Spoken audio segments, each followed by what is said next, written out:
je suis effectivement en Guinée dans le cadre d'une mission officielle qui a été autorisée donc par Madame la ministre de la Culture et de la Francophonie de Côte d'Ivoire pour participer à la cérémonie de restitution de la participation guinéenne donc à la dernière édition du Massa, qui a été une participation exceptionnelle.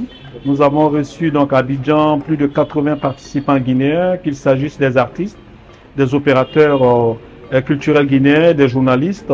Et cette délégation était conduite par Monsieur le ministre de la Culture de Guinée.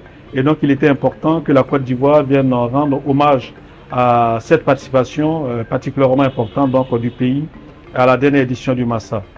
Je profite donc également dans le cadre de cette mission pour avoir ce temps d'échange avec les collègues guinéens sur l'organisation de la prochaine biennale internationale de percussion que le pays compte organiser au mois de décembre prochain. Et donc il était important pour nous d'avoir ce temps de partage d'expérience. C'est surtout ça. Nous ne sommes pas là pour venir donner des recettes toutes faites, mais pour venir expliciter comment nous avons organisé la dernière édition du Massa, tant en termes de mobilisation nationale que de mobilisation internationale, comment nous avons fait en sorte que les artistes se sentent concernés par cette activité, comment nous avons réussi à en faire donc non seulement une réussite artistique, mais aussi technique et médiatique donc dans la presse nationale et internationale. Voilà autant de sujets que nous avons passé en revue avec nos collègues de Guinée pour que les réussites donc de la dernière édition du Massa puissent servir aux organisateurs donc de la prochaine biennale internationale des percussions qui aura lieu ici à Conakry.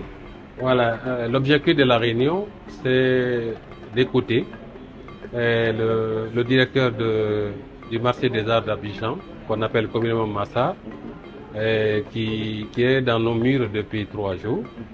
Et c'est un peu de profiter de son expérience, parce que le Massa a 30 ans d'expérience.